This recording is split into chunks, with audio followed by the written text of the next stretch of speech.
은혜 받으실 말씀은 시편 141편 3절입니다. 여호와여, 내 입 앞에 파수꾼을 세우시고 내 입술의 문을 지키소서. 아멘. 사랑하는 당회장님을 대신하여 12교구장 이마경 목사님께서 입 앞에 파수꾼을 세우자 두 번째 말씀을 증거해 주시겠습니다. 네, 먼저 설교에 들어가기 전에 사랑하는 당회장님 근황 관련해서 말씀을 드리겠습니다. 사랑하는 당회장님은 현재 몸도 많이 좋아지셨고 경련도 안 일어나신다고 합니다. 네, 아멘. 네, 사랑하는 당회장님을 지켜주시고 항상 보호하신 아버지 하나님께 감사와 영광을 돌려드립니다. 샬롬 성가대 찬양과 니시 오케스트라 연주에 감사드립니다. 빛의 소리 중창단과 중창단의 득송과 앵콜에 감사드립니다. 사랑하는 성도 여러분, 한 번쯤은 이 세상을 살아가면서 그때 내가 왜 그런 말을 했을까 하며 후회한 적이 있을 것입니다. 저도 있습니다. 특히 평소에 말이 많은 사람이라면 그만큼 실수나 허물이 많아질 수밖에 없지요. 이런 것을 실감한 시편 기자는 시편 141편 3절에 여호와여, 내 입 앞에 파수꾼을 세우시고 내 입술의 문을 지키소서라고 고백했던 것입니다. 그런데 우리가 입술을 지키고 말의 온전함을 이루어야 하는 중요한 이유가 있지요. 영계에서는 이 입술의 말로 인해 축복과 저주, 각 사람의 생명이 좌우될 수도 있기 때문입니다. 따라서 베드로전서 3장 10절에는 생명을 사랑하고 좋은 날 보기를 원하는 자는 혀를 금하여 악한 말을 그치며 그 입술로 괴유를 말하지 말고라고 경계하고 있습니다. 이처럼 입술의 말이 중요한 또 다른 이유가 있습니다. 이는 바로 각 사람이 입술의 말을 어떻게 내느냐에 따라 그 말이 곧 사람의 마음을 나타내주는 거울이 되기 때문이지요. 마태복음 12장 34절에서 35절에 기록된 것처럼 사람이 마음에 선을 쌓으면 그만큼 선한 말을 내고 마음에 악을 쌓으면 쌓은 만큼 악한 말을 낸다는 사실입니다. 그러므로 진리의 입술이 되기 위해서는 무조건 말을 조심한다고 되는 것이 아니지요. 먼저는 마음 근본에서 악을 빼내버리고 진리의 말씀을 온전히 양식 삼아야 범사에 진리에 합당한 말을 할 수 있는 것입니다. 파수꾼이란 어떤 지역에 있는 사람들을 보호하기 위해 불철주야 경계하여 그곳을 지키는 사람을 말합니다. 이런 의미에서 입 앞에 파수꾼을 세운다는 것은 바로 입술의 문을 통제한다는 것이고 우리의 참 주인이신 하나님의 뜻을 좇아 항상 진리의 말을 내는 것을 의미하지요. 원수마귀는 어찌하든 비진리 악한 말을 내도록 하지만 입 앞에 파수꾼을 세우면 능히 범사의 하나님께서 기뻐하실 말만 내게 되는 것입니다. 사랑하는 성도 여러분, 지난 시간에 입 앞에 파수꾼을 세우기 위해서 첫째, 범사에 무익한 말을 하지 말아야 된다고 하였습니다. 사람들이 평소에 말을 했을 때 그 말의 결과가 두 가지로 나누어지는 것을 볼 수 있습니다. 먼저는 말을 하는 자신이나 상대의 유익이 되는 말로서 진리에 합당한 선한 말이 있지요. 이처럼 선한 중심 가운데 나온 말들은 상대에게 평안과 은혜를 끼치며 기쁨을 줄 뿐만 아니라 믿음과 생명을 심어주게 됩니다. 이런 선한 사람이 성령의 주관을 따라 하는 것이라면 상황과 시기에 가장 적절한 말을 하지요. 하나님의 나라를 이루는 데 도움이 되고 각 사람에게 생명을 낳게 하는 것입니다. 그러나 이와 반대로 백해무익한 말도 있습니다. 예를 들면 진리에 어긋난 말, 불필요하고 무익한 말, 참이 아닌 거짓말, 그리고 불평이나 원망, 남을 험담하고 비방하는 말, 하나님의 영광을 가리는 말 등이지요. 또한 아무 생각 없이 나오는 대로 하는 말이나 농담, 실없는 말들은 비록 악의는 없다 해도 아무 유익이 되지 않습니다. 에베소서 5장 4절을 보면 누추함과 어리석은 말이나 희롱의 말이 마땅치 아니하니 돌이켜 감사하는 말을 하라고 말씀하신 것이지요.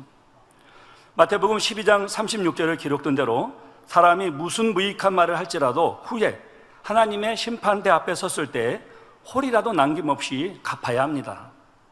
그러니 이러한 혀의 권세의 말의 중요성을 안다면 무슨 말을 하든지 그 말이 과연 내 영혼에 유익한가, 해로운가를 분별하여 말해야 하지요. 더 나아가 하나님의 나라에 유익한 말, 진리에 합당한 말, 선한 말, 진실된 말만 하려고 노력할 것이고 자연히 말을 아끼게 될 것입니다. 사랑하는 성도 여러분, 오늘 본론으로 들어가서 입 앞에 파수꾼을 세우려면 둘째로 분수에 넘치는 말은 하지 말아야 합니다. 여기서 분수란 자기 신분에 맞는 한도를 뜻하지요. 따라서 교만함으로 마음이 높아진 경우에 분수에 넘치는 말이 나오기가 쉽습니다. 겸손하게 마음이 낮아진 사람에게는 자기 분수에 넘치는 말이 나오지 않지요. 분수에 넘치는 말의 이루는 판단하는 말, 정죄하는 말을 들 수가 있습니다. 다른 사람에 대한 험담이나 비방하는 말도 마찬가지지요. 피조물인 사람에게는 다른 사람을 판단하거나 정죄할 권한이 없습니다. 판단하고 정죄할 권한은 오직 창조주 하나님께 있습니다. 야고보서 4장 11절에 형제들아 피차에 비방하지 말라. 형제를 비방하는 자나 형제를 판단하는 자는 곧 율법을 비방하고 율법을 판단하는 것이라. 이 말씀처럼 이 율법은 하나님이 제정하신 것입니다. 그러니 형제를 비방하고 판단하는 것은 율법을 비방하고 율법을 판단하는 것이지요. 내가 만일 율법을 판단하면 율법의 준행자가 아니요 재판자로다. 하나님이 율법을 제정해 놓으시고 선포하셨으면 우리는 지키는 준행자가 되어야 합니다. 그런데 오히려 준행자가 아니요 재판자가 되어 있지요. 즉 재판자는 하나님이신데 우리 사람 편에서 재판자 노릇을 하고 있다는 것입니다. 야고보서 4장 12절에 입법자와 재판자는 오직 하나이시니 능히 구원하기도 하시며 멸하기도 하시느니라. 너는 누구간데 이웃을 판단하느냐. 즉 입법자나 재판자는 오직 하나님 한 분이시라는 것입니다. 그런데 본인들이 하나님이 돼서 더군다나 형제를 비방하고 형제를 판단 정죄하면 말씀대로 죄가 크다는 사실이지요. 하물며 하나님을 사랑하고 하나님이 함께 하시는 종을 판단하고 정죄하고 비방했다면 그 죄가 얼마나 크겠습니까? 기사와 표적, 권능을 행하는 종을 비방하고 판단하니 또 정죄하니 그 죄가 얼마나 크겠냐는 것이죠. 더군다나 이것은 결과적으로 하나님께 하는 것이 된다는 것입니다. 하나님이 권능을 주셨고 기사와 표적을 베풀게 해주셨지요. 그런데 하나님이 함께 하시는 종을 판단하고 비방하니 바로 하나님께 하는 것과 똑같다는 것입니다. 자, 성경을 보면 모세를 비방하니 하나님께서는 그것은 바로 모세 내게 한 것이 아니라 바로 하나님 내게 한 것이다라고 말씀을 하셨습니다. 사무엘에게 불순종을 해도 하나님은 사무엘 내게 불순종한 것이 아니라 바로 하나님이 나 자신에게 불순종했다라고 말씀하셨습니다. 왜입니까? 그들은 하나님께서 함께 하시는 선지자들이기 때문에 그렇다는 것입니다. 그러니 그 죄가 큰 것이기에 그 원인으로 많은 문제들이 생기게 되지요. 더군다나 알면서 하나님의 사람을 판단하고 비방하고 정죄했다면 더 어렵게 되는 것입니다. 기도받아도 풀리지 않는 근본적인 죄의 문제가 바로 그런 것이지요. 왜 그것이 큰 죄일까요? 바로 그런 판단과 정죄는 성령 회방이고 성령 거역이고 성령 모독이기 때문입니다. 하나님께서 함께 하셔서 기사와 표적 권능을 행하신 것입니다. 사복음서에서도 예수님께서 많은 기사와 표적과 권능을 행하시고 귀신을 쫓아내시고 연약한 자들을 치료하십니다. 그럴 때에 예수님을 판단하고 정죄했던 사람은 뭐라고 합니까? 예수님 보고 귀신의 양 바알세불을 입혀서 귀신을 쫓아낸다 그렇게 말을 했습니다. 그러니 그 말씀을 들으신 예수님께서 뭐라고 말씀하시죠? 바로 이것이 성령 회방 거역 모독이라고 말씀을 하시고, 이렇게 성령 회방 거역 모독을 했을 때는 이 세상에서도 내세에서도 영원히 사함이 없다라는 것입니다. 우리는 하나님께서 함께 하셔서 기사와 표적과 권능을 행하시는 분을 절대로 판단해서는 안 될 것입니다. 사랑하는 성도 여러분, 본제단에서 나타나는 놀라운 권능과 기사와 표적을 어디서 본 적이 있으십니까? 저는 지금까지 살아오면서 그 어디에서도 본 적도 없고 들은 적도 없습니다. 오직 성경에서는 보았습니다. 하나님을 사랑하고 하나님의 뜻대로 사는 분들을 통해서 베풀어졌던 하나님의 역사가 바로 사랑하는 당회장님을 통해서 나타나신 것이고, 당회장님을 신뢰하고 사랑하는 분들을 통해서 나타나는 것입니다. 아멘. 바로 하나님의 역사입니다. 그래서 하나님께서 함께 하시는 분을 판단하고 정죄하고 비방하고 수군거리고 욕을 한 것은 바로 하나님을 판단하고 정죄하고 비방하고 욕한 것과 동일하다는 사실이지요. 하나님은 반드시 선악간 심판하신다고 하셨습니다. 그러니 이로 인해 죄담이 되었던 분들은 왜 이것이 근본적으로 죄의 문제가 큰지를 깨우쳐야 합니다. 저도 21년 동안 사역을 하면서 많은 분들이 임종하는 것을 보게 됩니다. 오늘 정구영 목사님 대회배 때 말씀하실 때 많이 공감했습니다. 그 시체 실장님, 예수를 안 믿는 분이라 할지라도 그 관뚜껑만 딱 열어보면 이분이 구원을 받았을까? 구원을 받지 못했을까? 안다고요? 모른다고요? 안 되잖아요.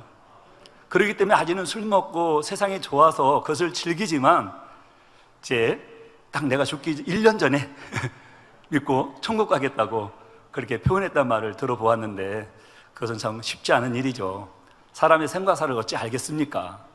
판단하고 정죄했는데, 하나님 앞에 큰 죄의 담이 되었는데, 당장 오늘 밤이라도 그 영혼을 하나님이 데려가신다면 그 영혼은 죄의 담을 풀 시간이 없습니다. 그러면 바로 지옥행이죠. 왜 그런 어리석은 삶을 살아야 할까요? 우리는 절대로 형제도 판단해서는 안 되지만 하나님이 함께 하셔서 그 놀라운 권능과 기사와 표적으로 그분을 보장하신다면 절대로 판단해서는 안 되는 것입니다. 우리가 이런 일이 있다면 통해제복해야 합니다. 그러니 말 한마디라도 분쇄 넘치는 말은 절대로 말아야 할 것입니다. 야고보서 4장 12절에 입법자와 재판자는 오직 하나이시니 능히 구원하기도 하시며 멸하기도 하시느니라. 너는 누구간데 이웃을 판단하느냐? 구원받는 하나님의 자녀들이 불평, 불만, 원망의 말을 낸다면 그것도 분쇄 넘치는 말을 한 것이지요. 하나님을 만나지 못했다면 영원히 타는 지옥불에 떨어질 뻔했는데 하나님의 은혜로 구원받아 아름다운 천국에 가게 되었습니다. 이 한 가지 사실만으로도 범사에 감사할 수가 있는 것이지요. 그런데 현실적으로 어려움이 왔다 해서 환경을 탓하거나 누군가를 원망한다면 그 크신 구속의 은혜를 잊어버린 것입니다.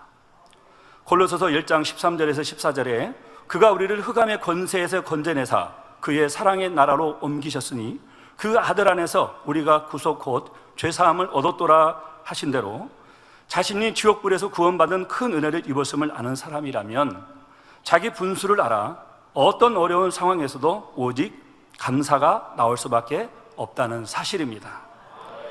구원해 주신 것만도 감사합니다. 이 어려움을 통해 나를 깨우쳐 주시는 아버지 하나님의 사랑에 감사합니다. 이렇게 감사의 고백이 나오지요. 금요일에 50견 들어받으셨던 집사님, 저는 양쪽 다는 안 알아봤는데요, 한쪽은 한번 아파봤습니다. 그리고 한쪽 아프고 또 낫고 나중에 또 한쪽이 아파봤는데요, 50견 정말 고통스럽습니다. 잘 때도 조금만 이렇게 돌아 누우려고 해도 그냥 잠이 저절로 깹니다. 그리고 악소리가 그냥 바로 납니다. 그리고 운전할 때도 때로는 좌측을 봐야 되고 이제 후진할 때는 뒤를 돌아봐야 할 경우도 있습니다. 그런데 고개가 이렇게, 죄송합니다, 이렇게 돌아가지요. 근데 50견이 오면은 이게 안 돌아갑니다, 목이. 그래서 어떻게 해야 되느냐면 이렇게 해야 돼요. 정말 이 로봇 관절 같아요. 사람 관절은 굉장히 부드럽지 않습니까? 로봇처럼 함께 돌아가야 돼요. 그러니까 동작이 굉장히 둔할 수밖에 없고 너무 많이 불편하죠. 아프고. 그런데 우리 집사님 지난 날들의 시간들, 참 그분은 교회에 등록하고 열심히 신앙생활을 하셨습니다. 그런데 어느 순간에 감사하지 못했고 때로는 살짝 마음에 불편했던 것들, 그런 것들을 알아서 나중에 회개하고, 그리고 또 수련회에 와서 교도를 받으니 완전하게 치료를 받아서 굉장히 막 몸이 부드러우시더라고요. 저보다도 더 부드러우신 것 같은데 굉장히 행복했습니다. 아멘. 화면에 나오고 계시는데요. 자, 우리가 이런 은혜에, 이런 사랑 얼마나 감사합니까?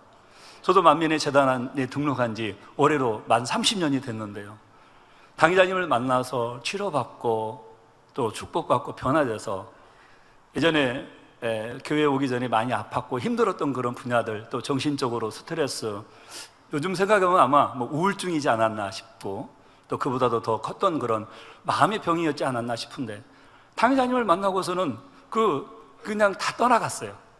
다 떠나가고 그냥 하루 만에 모든 것들이 다 치료가 되니까 마음도 행복하고 기쁘고, 그래서 예전에는 이제 잠자야 되니까, 불면증이니까 그것을 잠을 자기 위해서 수면제 대신 술을 한 2병씩 마셔야 되고 그랬던 사람이었는데, 당장님 만나서 이렇게 건강하고 행복하게 잠도 잘 자는 그런 사람으로 변했다라는 거, 그것이 뭐 1년, 2년, 3년이 아니라 30년이 된 지금 세월 이렇게 해봤습니다.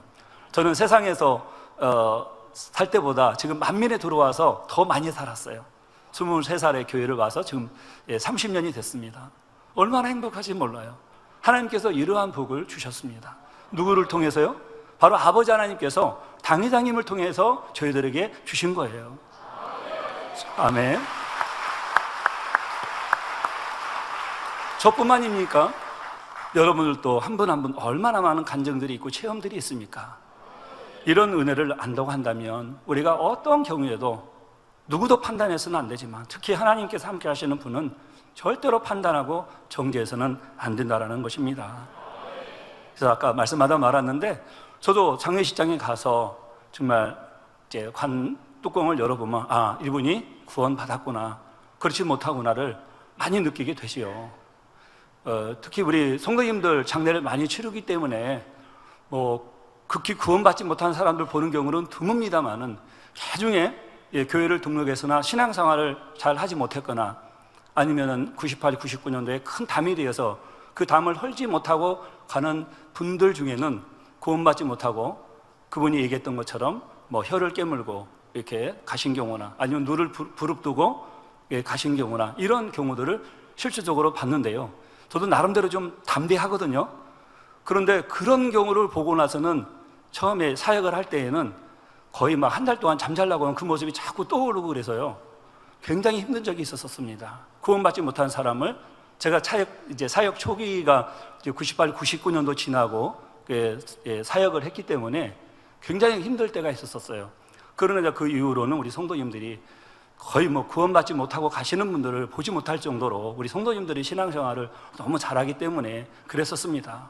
그래서 우리 지금의 순간들, 우리가 이런 상황에서 얼마나 입술과 마음을 지켜야 될지 우리는 또 대배 말씀을 통해서도 우리가 꼭 생각해 보아야 될 줄 압니다. 자, 하나님 나라의 어떤 일을 이룰 때도 마찬가지입니다. 마음이 겸손하여 자기 분수를 아는 사람이라면 어떤 일을 맡겨도 감사하게 받으며 순종합니다. 저는 지난번에 금요철야 2부 시간에 우리 화면에 국수 봉사하시는 분들을 보여주셨는데요. 그분들 얼마나 정말 천사와 같은 얼굴이 따로 없더라고요. 그 국수 봉사하시면서 그렇게 행복하게 웃으시고, 또 우리 피택 장로님이신 우리 최정혁 우리 피택 장로님은 그 국수를 잘 익었는지 손으로 이렇게 집어서 드시면서 얼마나 행복하게 잡수세요. 그분이 그래도 사회에서 인정받으시고 대학 교수셨고 이렇게 하셨던 그런 분이셨는데, 그렇게 봉사하시는 것을 볼 수가 있습니다. 그 외에도 새벽부터 나가가지고 아멘. 봉사하신 분들 얼마나 많아요. 그 하나님 은혜에 감사해서. 그래서 저희 교구의 구역장님, 여구역장님 남편도 이제 구역장님이신데 그 국수 봉사를 하세요. 새벽부터 일찍 나가세요. 그런데 부인 우리 집사님에게, 구역장님에게 나는 이 국수 봉사하는 게 너무 행복하다고 그렇게 표현을 하더랍니다. 참 너무나 감사하죠. 바로 이러한 분들은 나와 같은 사람에게 이런 사명을 주시니 감사합니다. 나도 하나님 나라의 일을 할 수 있으니 감사합니다 하지요. 반면 나를 어떻게 보고 이런 하찮은 일을 시킬 수 있어? 아니 내가 사회에서 어떤 위치에 있는 사람인데 내가 국수나 끓여야 되고 이렇게 청소나 해야 되고 이렇게 해. 이게 아니라 정말 구원해 주신 그 은혜와 사랑에 감사해서 아무리 허드렛 일이라 할지라도 험한 일이라 할지라도 최선을 다해서 감당을 하는 것이지요. 감사함으로 우리는 꼭 받아야 될 것입니다. 불명스러워하며 불평하는 것이 아니지요. 항상 감사의 말, 또 기쁨의 말을 이렇게 하는 분들이 자기 분수를 잘 지키는 사람입니다. 불평하지 않고 하나님의 뜻을 이루어 드린 사람으로는 동정녀 마리아가 있습니다. 동정녀 마리아는 하나님의 사자로부터 수태할 아들을 낳을 것이라는 소식을 들었을 때 어떻게 반응했습니까? 내가 처녀인데 어떻게 아이를 낳아요? 나는 절대 못해요. 이렇게 했지요? 그렇지 않습니다. 처녀의 몸으로 잉태한다는 것은 사람의 생각으로는 이해할 수가 없습니다. 이성적으로 이해가 안 되는 일이고 들어본 적도 없는 일입니다. 당시 유대 사회 율법으로는 처녀가 잉태하면 간음한 것으로 정죄받아서 돌에 맞아 죽게 되지요. 그런데도 동정녀 마리아는 주의 계집종이오니 말씀대로 내게 이루어지이다 하며 아멘으로 받아들였습니다. 정말 순종할 수 없는 것 아닙니까? 변명할 수도 있고요. 처녀의 몸으로 잉태된다면 나는 돌에 맞아 죽을 터인데 어떻게 아멘이 나오겠습니까? 그렇지만 동정녀 마리아는 어떤 이유도 없이 아멘이 나오다라는 것입니다. 하나님은 바로 이런 여인을 찾아서 성령으로 예수님을 잉태케 하신 것이지요. 하나님이 쓰시고자 하는 사람들은 아무나 택하시는 것이 아닙니다. 또 동정녀 마리아의 후에 남편이 되었던 요셉도 얼마나 선합니까? 분명히 정혼했고 동침을 하지 않았는데 배가 불러옵니다. 그러면은 충분히 이해할 수 있는 것 아닙니까? 간음했구나 할 수도 있지요. 그런데 그 요셉은 판단하거나 정죄하지 않고 자기 분수를 잘 지켰어요. 그냥 그 안에서 가만히 끊고자 했다는 것입니다. 이러한 선한 중심이었기 때문에 또 그 계보를 통해서 예수님이 탄생하시는 것을 볼 수가 있습니다. 귀신 들린 딸의 문제를 예수님께 해결받은 수로보니게 여인도 마찬가지입니다. 예수님께서는 이 여인의 믿음을 드러내시고자 마태복음 15장 26절에 자녀의 떡을 취하여 개들에게 던짐이 마땅치 아니하니라 하셨지요. 즉 하나님의 선민이 아니요 이방인인 이 여인을 한낱 개에게 비유하신 것입니다. 그래도 이 여인은 실망하며 포기하거나 업신여김 당했다고 분해하지 않습니다. 마태복음 15장 27절에 오히려 여자가 가로되 주여 옳소이다마는 개들도 제 주인의 상에서 떨어지는 부스러기를 먹나이다 라고 대답했습니다.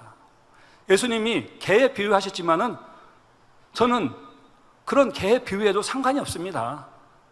그러니까 저의 문제를 해결해 주세요. 우리 딸아이의 문제를 해결해 주세요. 그리고 아무런 마음의 불평도 없이 바로 예수님께 더 간절하게 요청을 했던 것입니다. 자기 문제를 해결해 주실 예수님 앞에 자신을 철저히 낮추며 변함없는 믿음으로 구했던 것입니다. 그래서 결국 절실했던 딸의 문제를 완전히 해결받았지요. 성도님들은 이런 예들을 통해 여러분 자신의 문제를 해결할 수 있는 비결을 찾게 되시기 바랍니다. 사람들의 분수에 넘치는 말을 하는 것은 그 마음이 교만하여 높아졌기 때문입니다. 겸비하여 하나님의 뜻을 좇는 사람들은 옳고 그름을 분별하는 지혜가 있으므로 결코 함부로 말하거나 행동하지 않습니다. 그러나 교만한 사람은 마음이 악함으로 자기 감정대로 말을 할 뿐 아니라 때와 장소와 상대를 가리지 않고 자기 위치에서 합당하지 않는 말을 하는 것을 볼 수 있습니다. 또 다른 예로 열왕기하 6장 7장에 나오는 이스라엘의 사마리아 성이 나옵니다. 사마리아 성이 아람 군대에 포위되어 성내에 심각한 기근이 든 일이 기록되어 있습니다. 당시의 상황이 얼마나 참혹했던지요. 심지어 어떤 여인들은 배가 고파 자신이 낳은 아이들을 삶아 먹을 정도였습니다. 이런 상황에서 선지자 엘리사에게 열왕기하 7장 1절에 엘리사야가 7장 1절에 내일 이맘때에 사마리아 성문에서 고운 가루 한 사에 한 세겔을 하고 보리 두 수아에 한 세겔을 하리라는 말씀이 임합니다. 당장 먹을 것이 없어 돈을 주고도 음식을 구하기가 쉽지 않은 어려운 상황이기에 이 선지자의 말을 믿을 수가 없었지요. 황당하게 들렸을 수도 있습니다. 이에 왕의 주변에 있던 한 장관은 이를 믿지 못하므로 열왕기하 7장 2절에 여호와께서 하늘에 창을 내신들 어찌 이런 일이 있으리요 하며 비웃었던 것입니다. 왜 하나님의 여호와의 선지자가 말씀을 하시는데 왜 여기에 또 본인은 여호와께서 하늘에 창을 내신들 하면서 왜 하나님의 이름을 팝니까? 자기 생각이 안 맞으면 자기 생각이 안 맞는다고 해야지요. 근데 여호와의 이름을 팔아요? 이는 참으로 하나님의 말씀을 무시하고 선지자를 무시하는 분수에 넘치는 악한 말이었습니다. 그 말을 들은 선지자는 그에게 내가 내 눈으로 보리라 그러나 그것을 먹지는 못하리라는 무서운 예언이 임하고 말았지요. 그러면 과연 그 예언은 어떻게 성취되었을까요? 밤새 여호와께서 아람 군대로 하여금 병거 소리와 말소리와 큰 군대로 소리를 듣게 하셨습니다. 이에 아람 군사들은 두려움에 차서 자신들의 모든 소유와 식량을 버려두고 달아나 버렸지요. 이 일로 인해 다음날 사마리아 성에는 음식이 풍부하게 되어 하나님의 말씀이 성취되었습니다. 그러나 선지자의 예언을 비웃었던 장관은 어떻게 되었을까요? 그는 성문을 지키다가 왕의 명령으로 그것도 성문을 지켰습니다. 성문을 지키다가 성 밖으로 아람진을 향해 가던 군중들의 밥에 질밥해서 비참하게 죽고 말았던 것입니다. 이는 비록 하나님의 은혜로운 약속을 받았고 또한 그 약속이 성취됨을 똑같이 보았다 해도 분수에 넘치는 악한 말을 내는 사람은 정작 그것을 함께 누리지 못한다는 사실이죠. 그러므로 앞서 말씀드린 베드로전서 3장 10절의 말씀과 같이 좋은 날 보기를 원하는 사람은 입 앞에 파수꾼을 세워 항상 진리에 합당한 말을 해야 함을 명심해야 하겠습니다. 부정의 입술이 되지 말고 다만 잠잠에 참아 기다려 하나님의 약속이 성취됨을 믿음으로 바라보아야 합니다. 그리고 하나님의 보장받는 분의 입술을 통해 나오는 말에 대해서 의심하고 판단해서는 안 됩니다. 하나님의 말씀을 아멘으로 받고 순종해야 하지요. 오직 범사에 하려 하나님께서 기뻐하실 믿음의 고용만을 내어 하나님의 모든 언약이 성취되는 놀라운 복을 받아야 하겠습니다. 사랑하는 성도 여러분, 입 앞에 파수꾼을 세우려면 셋째로 어떤 상황에서도 긍정적인 말, 믿음의 고백을 해야 하겠습니다. 우리는 부정적인 말은 일상생활에서도 가급적 사용하지 않도록 노력하는 것이 좋을 것 같습니다. 안 될 것 같습니다. 어려워 보입니다. 아무래도 힘들 것 같은데요. 이런 말들은 사용하지 않는 것이 좋지요. 오히려 잘 될 것입니다. 우리는 할 수 있습니다. 믿는 사람에게는 능치 못할 일이 없습니다. 아멘. 이것은 제 얘기가 아닙니다. 우리 예수님께서 마가복음 9장 23절에 할 수 있거든요. 무슨 말이냐? 믿는 자에게는 능치 못할 일이 없는 일 하셨습니다. 우리가 믿음이 부족해서 하나님의 능력을, 하나님의 영광을 끌어내리지 못하는 것이지 하나님이 능이 없으신 게 아니에요. 그러니까 항상 우리는 능치 못할 일이 없습니다. 할 수 있습니다. 이런 긍정의 말, 믿음의 고백을 사용하는 습관을 들여보시기 바랍니다. 그러면 현실은 불가능하고 도저히 안 될 것 같은데 어떻게 그런 고백을 할 수 있었는지요? 바로 이것이 믿음의 고백입니다. 믿음이에요. 나는 못해요. 현실은 안 돼요. 어려워요. 불가능해 보여요. 그렇지만 전지전능하신 하나님이 나와 함께 하신다면 나는 할 수 있습니다. 이런 고백이 되어야 합니다. 당회장님께서는 어떤 일을 만나셔도 부정적인 말씀은 하지 않으신다 하셨지요. 우리 당회장님 정말 멋지시지 않습니까? 저희 당회장님 근황을 보내주셨는데 당회장님 현재 몸도 많이 좋아지셨고 경련도 안 일어나신다고 합니다.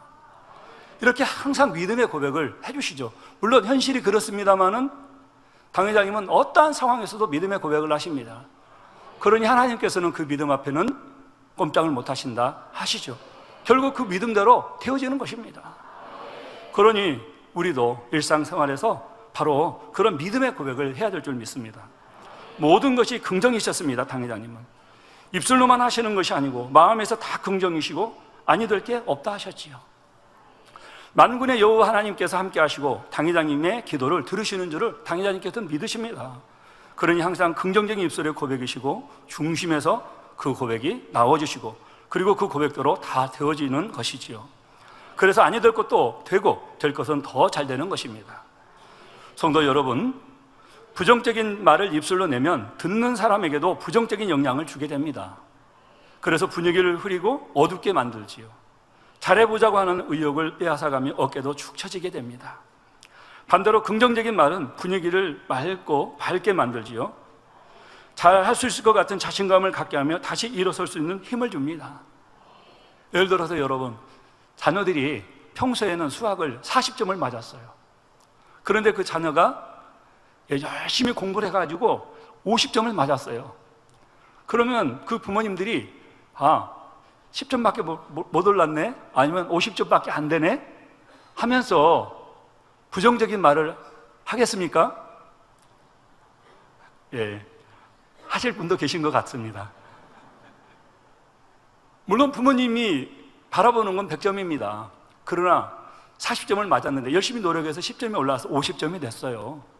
그렇다고 하면은 10점이나 올라서 50점이 됐네? 그 다음엔 더 잘해서 60점이 되고 그 다음엔 70점이 되고 80점이 되고 나중에는 내가 수학왕이 될 수도 있다?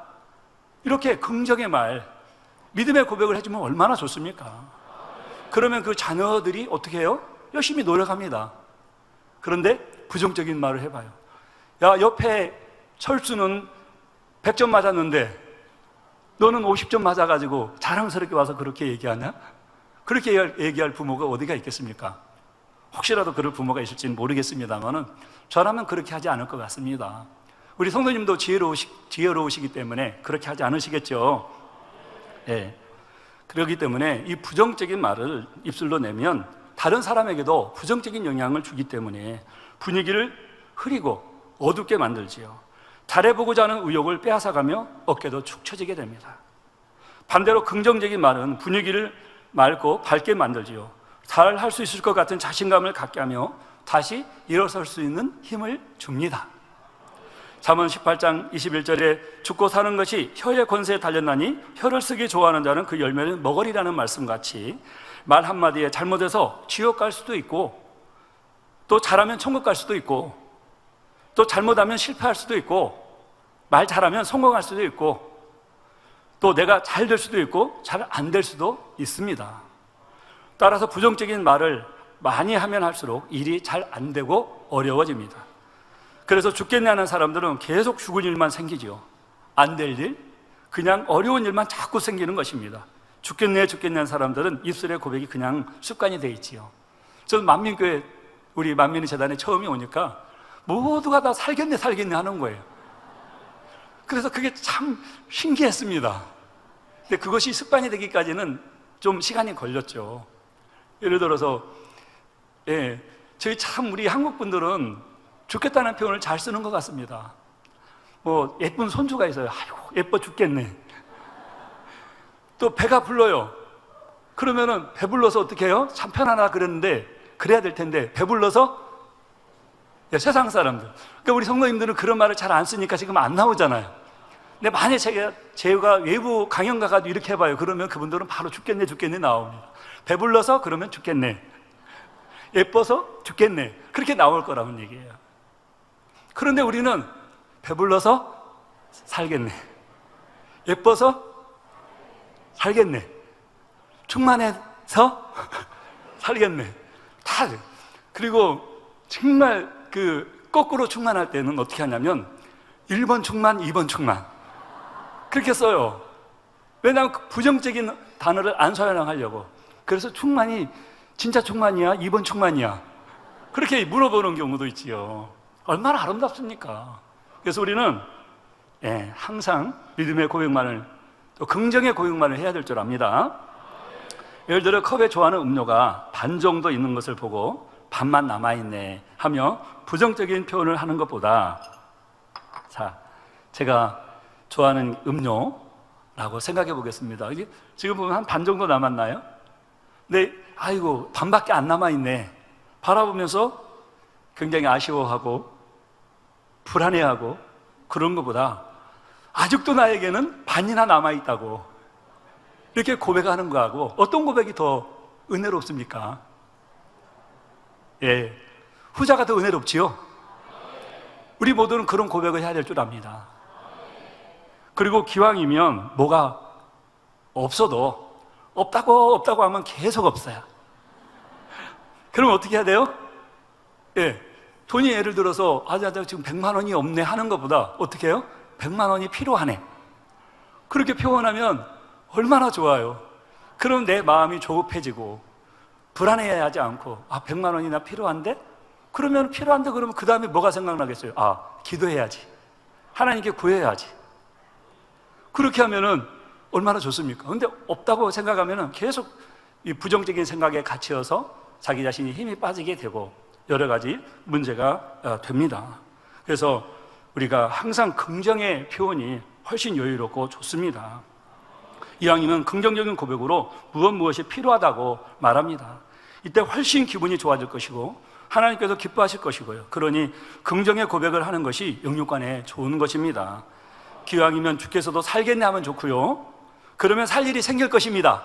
아멘. 네, 이렇게 긍정적인 말, 믿음의 고백을 하면 안 되던 일도 잘 될 수 있지요. 이런 애는 성경에 많이 있습니다. 하나님의 사람 다윗은 블레셋 장수 골리앗과 싸울 때 눈앞의 현실을 보거나 부정적인 말은 일치하지 않았습니다. 여러분들이 한번 성경을 읽어보세요. 다윗이 한 번이라도 불평하는 말을 했나요? 부정적인 말을 했나요? 그렇지 않습니다. 오직 전능하신 하나님만을 바라보고 믿음의 고백을 하며 나아갔습니다. 사무엘상 17장 45절에서 47절에 다윗이 블레셋 사람에게 이르되 너는 칼과 창과 단창으로 내게 오거니와 나는 만군의 여호와의 이름 곧 내가 모여가는 이스라엘 군대의 하나님의 이름으로 내게 가노라. 오늘날 여호와께서 너를 내 손에 붙이시리니 내가 너를 쳐서 내 머리를 베고 블레셋 군대의 시체를 오늘날 공중의 새와 땅의 들짐승에게 주어 온 땅으로 이스라엘의 하나님이 계신 줄을 알게 하겠고 또 여호와의 구원하심이 칼과 창에 있지 아니함을 이 무리로 알게 하리라. 전쟁은 여호와께 속한 것인즉 그가 너희를 우리 손에 붙이시리라 했습니다. 그가 너희를 우리 손에 붙이시리라 했습니다. 다윗은 거대한 사람도 아니고 힘센 장수도 아니며 어린 소년에 불과했지요. 그러나 자기 나라의 왕과 장수도 다 두려워 떨고 있는데 이 어린 소년 다윗은 믿음의 고백을 하고 골리앗 앞에 나가는 것입니다. 적장 골리앗이 나오고 다윗도 나아가지 서로 가까워지고 있습니다. 단칼에 그냥 목을 배임당할 수도 있는 것인데도 믿음의 고백을 하고 나가는 것이지요. 믿음이 없는 사람이 보면 참 어리석어 보입니다. 그러나 이 믿음의 고백은 참으로 위력이 있다는 것을 알아야 합니다. 하나님이 개입하십니다. 하나님이 가만히 두시겠습니까? 이렇게 하나님을 100% 믿고 신뢰해서 믿음의 고백을 하고 나아가고 있으니 하나님이 함께 하시고 도와주셨습니다. 다윗은 원래 물맷돌을 잘 던졌지요. 아버지 양을 지키며 곰과 사자를 쫓기 위해서 물맷돌을 늘 쓰다 보니 선수가 됐던 것입니다.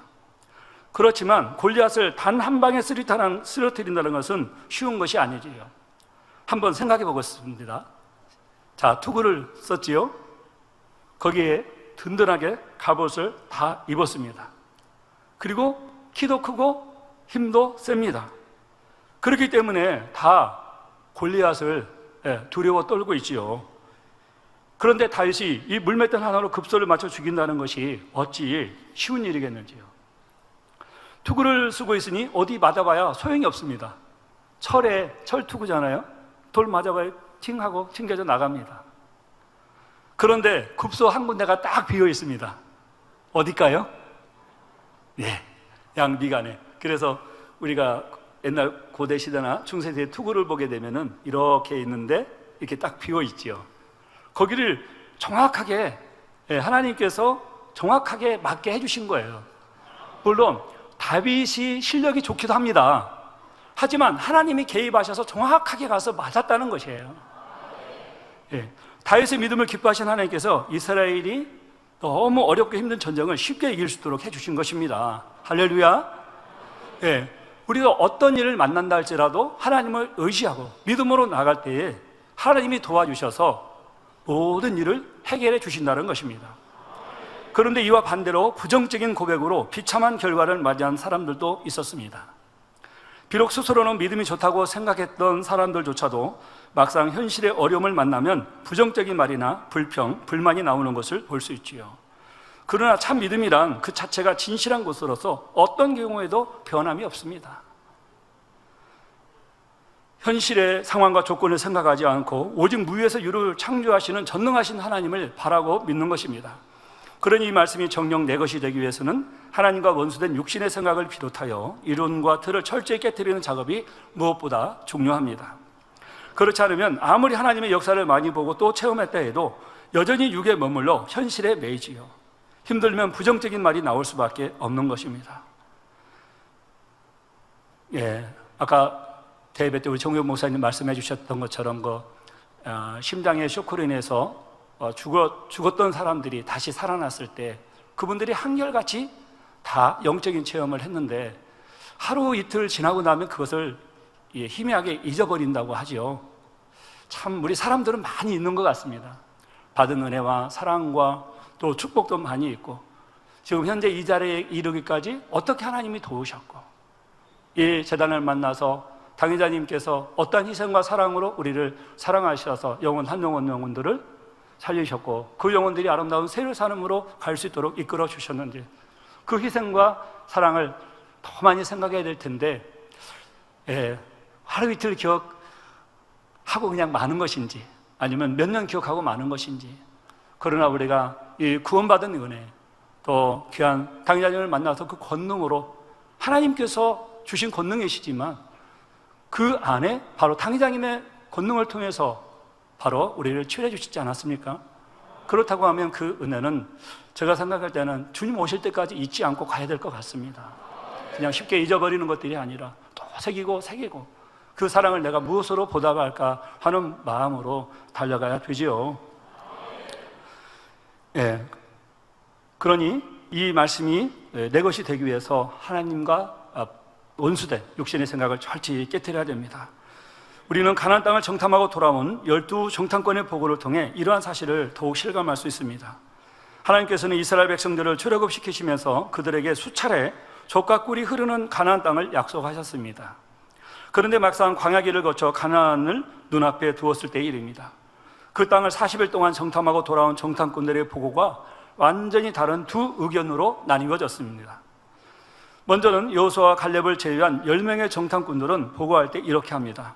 그 성은 견고하게 쌓은 성읍이고 그 땅에 거하는 사람들은 장대하다는 것이죠. 현실을 보는 그들의 마음이 이스라엘 백성들은 가나안 땅의 거민에 비하여 스스로 보기에 메뚜기 같다라고 했습니다.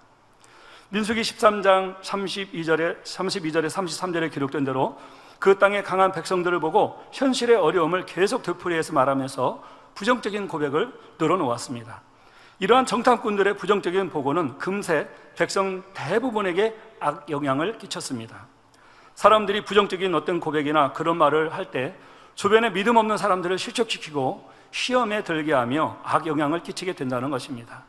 절망적이고 암울한 생각을 갖게 하고 이어 탄식과 불평과 원망을 하게 하지요.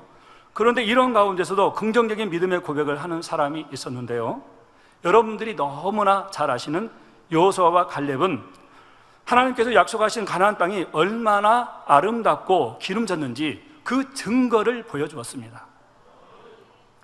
민수기 14장 8절에서 9절에 여호와께서 우리를 기뻐하시면 우리를 그 땅으로 인도하여 들이시고 그 땅을 우리에게 주시리라.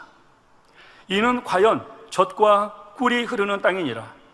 오직 여호와를 거역하지 말라. 또 그 땅 백성을 두려워하지 말라. 그들은 우리 밥이라. 그들의 보호자는 그들에게서 떠났고 여호와는 우리와 함께 하시느니라. 그들을 두려워 말라 하나 했지요. 여호수아와 갈렙이 이처럼 고백할 수 있었던 것은 현실 그대로를 본 것이 아닙니다. 지금까지 출애굽하여 시종일관 함께 하셨던 전능하신 하나님을 바라보았기 때문이지요. 그러나 열 정탐꾼의 보고는 육적인 눈으로 본다면 더욱 현실에 맞는 것처럼 들렸습니다. 만약 장대한 가나안 거민들과의 전쟁에서 패하게 되면 그나마 목숨도 부지할 수 없게 되지요. 그러니 차라리 한 장관을 세워서 애굽으로 돌아가는 것이 더 현명하다는 것이라고 생각될 수도 있는 것입니다. 하지만 여호수아와 갈렙 이 두 사람의 보고는 현실을 보기보다는 하나님의 약속의 말씀을 믿고 담대히 믿음으로 나아가자고 하는 것이지요. 결국 이처럼 상반된 두 보고 중에 어떤 것을 택하느냐에 따라, 두 보고를 이제 하는 부류가 있습니다. 열정탐군의 보고가 있고 여호수아와 갈렙의 보고가 있습니다. 이 보고 중에 어떤 것을 택하느냐에 따라서 각 사람의 구원의 여부가 달렸던 것입니다. 중요합니다. 먼저 하나님의 약속을 믿지 못하고 현실을 바라본 이들은 하나님의 진노하심을 받게 되었지요. 이는 신실하신 하나님의 능력과 말씀을 무시하는 처사였기 때문에 결국 하나님의 영광을 보지 못하고 광야에서 엎드러져 멸망당하고 말았습니다. 반면에 여호수아와 갈렙은 최고급 2세들과 함께 가나안 땅에 들어가는 축복을 받았습니다. 또한 여호수아와 함께 믿음의 고백을 한 특별히 여호수아는 모세를 대신하여 이스라엘 지도자가 되는 영광스러운 자리에 이르렀던 것을 또 볼 수가 있지요. 또 여호수아와 함께 믿음의 고백을 한 갈렙은 어떤 복을 받았을까요? 가나안 정복 이후 헤브론을 분기소로 받았고 이어 드비를 점령하여 갈렙 족속의 선조가 되는 축복을 받을 수 있었던 것입니다. 우리들도 성경의 기록을 명심하여 현실의 문제가 어렵고 힘들어 보여도 여호수아와 갈렙처럼 믿음의 고백을 해야 하겠습니다. 부정적인 고백으로 백성들까지 멸망으로 몰고 갔던 열정탐꾼과 같은 사람이 되지 말아야 하겠습니다. 하나님께서 우리를 기뻐하시면 된다, 하나님께서 우리와 함께 하시면 된다, 이처럼 믿음으로 긍정하는 고백을 함으로 응답과 복을 받아야 하겠습니다. 부정적인 말이 자신의 입에서 나오려고 하면 입에 자갈을 물려서라도 입 밖으로 내지 말아야 하겠습니다. 그렇게 훈련을 해서라도 늘 긍정적인 믿음의 고백을 한다면 저와 여러분의 마음도 주변 환경도 바뀌게 되는 것입니다.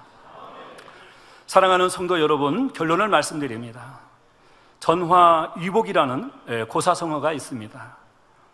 화가 바뀌어 오히려 복이 된다는 뜻이지요. 이는 어떤 불행한 일이라도 끊임없는 노력과 강인한 의지로 힘쓰면 불행을 행복으로 바꿔놓을 수 있다는 말입니다.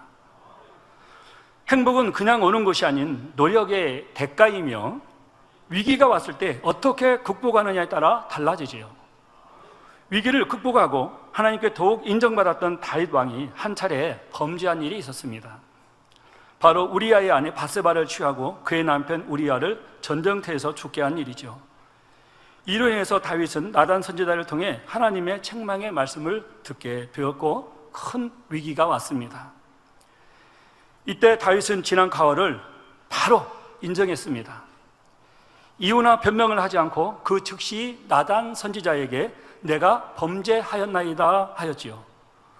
그 회개를 들은 나단 선지자는 하나님의 뜻을 알기 때문에 여호와께서도 당신의 죄를 사하셨나이다 합니다. 결과는 저희들이 잘 알고 있듯이 이로 인하여 다윗은 사람으로서는 감당하기 쉽지 않은 연단을 받았습니다. 그러한 다윗이 연단을 잘 받아 어떤 복을 받았는지요. 사도행전 13장 22절에 패하시고 다윗을 왕으로 세우시고 증거하여 가라사대 내가 이새의 아들 다윗을 만나니 내 마음에 합한 사람이라 내 뜻을 다 이루게 하리라 하신 대로 다윗의 계보에서 예수님이 탄생하시는 엄청난 복을 받았던 것입니다. 그러나 반대 인물 사울은 자신의 죄를 인정하지 않고 이유와 변명을 했지요. 백성들 탓을 합니다. 또 사무엘 선지자가 늦어서 이제 사무엘 선지자 탓을 하지요. 백성들 탓을 합니다. 그리고 오히려 백성들 앞에서 자신을 높여주기를 요청했습니다. 회개한 사람과 이유와 변명을 하는 사람의 중심의 차이가 극명하게 다윗과 사울과 대비되는 것을 볼 수가 있습니다. 결과적으로 다윗은 더욱 온전한 사람이 되어 이스라엘의 위대한 왕이 되었고 사울은 이유와 변명을 대다가 버림을 받았습니다. 다윗은 중하다 할 수 있는 간음죄에 살인교사죄까지 졌지만 하나님께서 다 사해해 주셨지요. 하지만 사울은 그냥 불순종의 죄, 제사 한번 드린 거 별로 커 보이지 않을 수도 있습니다. 그렇지만 중심을 보시는 하나님을 보실 때는 아니었다는 것이죠. 후에 사울이 다윗을 죽이려고 10여 년 정도를 이스라엘 전역을 쫓아다닌 것을 보면 알 수 있습니다. 감히 하나님께서 세운 사람을 죽이려고 하는 것은 하나님을 무시한 것이고 하나님께 정면으로 도전한 것입니다. 그러니 블레셋과의 전투에서 비참한 최후를 맞이하게 되지요. 저희들도 다윗처럼 허물이 있을 때 바로 인정하고 회개했을 때는 시편 103편 12절 말씀과 같이 동이 서에서 먼 것 같이 기억지도 않으신다는 사실을 기억해야 하겠습니다. 왜 내 죄는 하나님이 동에서 서가 먼 것 같이 기억지도 않으시길 원하시면서 다른 사람의 죄는 기억하기를 원하십니까? 하나님은 사랑이십니다. 사랑의 하나님은 다윗이라 할지라도 이렇게 위대한 나음으로 하나님의 뜻을 이루는 사람으로 만들어 주셨다는 사실입니다.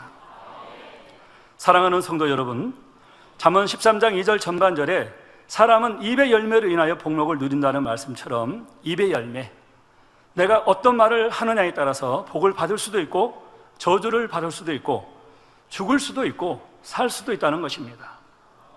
또한 부유해질 수도 있고 가난해질 수도 있고 병들 수도 있고 또 그 병을 고침받을 수도 있지요. 우리 모두가 복을 풍성히 누릴 수 있도록 지난 시간에 이어 이 시간은 입 앞에 파수꾼을 세우자 두 번째 말씀을 드렸습니다.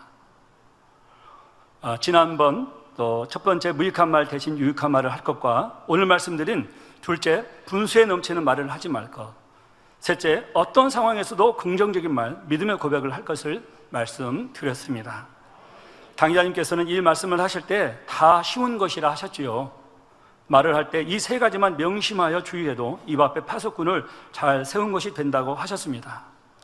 사랑하는 성도 여러분, 우리 모두는 입 앞에 파수꾼을 세우고 입술의 문을 더 잘 지켜야 하겠습니다. 그래서 모두가 응답과 축복을 받아 아버지 하나님께 영광 돌리시고 장차 새 예루살렘의 감동의 주인공이 되시기를 주님의 이름으로 기원드립니다. 다 같이 들은 말씀 참고하시면서 기도하시겠습니다. 사랑의 아버지 하나님, 은혜와 사랑에 감사를 드립니다. 오늘은 아버지 입 앞에 파수꾼을 세우자 두 번째 말씀을 드렸습니다. 지난 시간에 무익한 말 대신 유익한 말을 할 것과 오늘 두 번째 분수에 넘치는 말을 하지 말 것과 셋째는 어떤 상황에서도 긍정의 말, 믿음의 고백을 할 것을 말씀드렸습니다. 당의자님께 이 말씀하시 다 쉬운 것이라 하셨지요. 아버지 하나님, 항상 우리는 믿음의 고백만을 하게 하시고 하나님께 영광 돌리는 아버지는 그러한 복된 말만을 할 수 있도록 축복해 주옵소서. 감사함이 예수 그리스도 이름으로 기도하옵나이다. 아멘. 영상을 통하여 당회장님의 환자를 위한 기도를 받으실 때 아픈 곳이나 연약한 곳 위에 손을 얹고 기도 받으시고 아프지 않은 분들은 가슴에 손을 얹고 마음의 소원을 위해 믿음으로 기도 받으시기 바랍니다. 할렐루야. 전능하신 사랑의 아버지 하나님, 이 시간 기도 받는 모든 성도님들 위해 안수하여 주옵소서. GCN과 인터넷과 화상을 통해 기도 받는 지교회와 지성전 그리고 전 세계 하나님의 자녀들 위에도 시공간을 초월하여 역사하여 주시기를 원합니다. 믿어지는 믿음을 주시고 부정적인 생각과 의심의 세력을 물리쳐 주옵시며 모든 시험 환난도 물리쳐 주옵소서.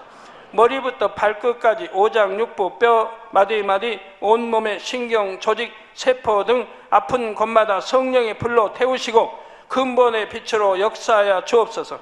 예수 그리스도의 이름으로 명하노니 원수마귀 사단 모든 질병 균 연약함아 물러가라. 빛이 여임하라. 모든 불치 난치병도 성령의 불로 태워 깨끗하게 역사하여 주옵소서. 말라리아를 비롯한 모든 풍토병도 물리쳐 주옵소서. 감기, 기침, 열, 몸살, 독감 등 각종 유행성 질병도 다 물러가라. 어떠한 유행성 질병 균도 틈타지 않게 지켜 주옵소서. 위암, 폐암, 간암, 유방암, 자궁암, 대장암, 피부암 등 각종 암과 에이즈, 백혈병, 뇌졸중, 고혈압, 저혈압, 심장병, 폐병, 위장병, 당뇨, 부인병, 피부병, 갑상선 질환과 모든 염증도 깨끗게 하여 주옵소서. 소아마비, 중풍, 관절염, 디스크도 온전케 하여 주옵소서. 요통, 두통, 신경통을 비롯한 모든 통증은 사라질지어다. 간질, 자폐증, 우울증, 조울증, 노이로제 등 모든 정신질환도 물러가라. 모든 마비된 것도 풀어지고 일어나 걷고 뛸지어다. 눈도 잘 보이게 하옵시고 귀도 잘 들리게 하여 주옵소서. 소경은 눈을 뜨고 기머거리는 들으며 벙어리는 말할지어다. 각종 사고, 후유증도 깨끗게 하시고 부러진 뼈도 붙여 주옵소서. 화상 입은 것도 온전케 하옵소서. 화기야 물러가라. 열도 물러가라. 아버지 흉터도 나지 않게 역사해 주시기를 원합니다. 마약을 비롯하여 각종 약물과 독극물 중독도 깨끗함을 입을지어다. 죽은 신경과 세포가 살아나며 죽은 자도 살아나게 하여 주옵소서. 잉태의 축복도 주시기를 원합니다. 잉태 축복을 받으라. 예수 그리스도의 이름으로 명하노니 원수마귀 사단아 하늘 공중 곳에 잡은 악의 영들아 물러가라. 그의 사자들도 물러갈지니라.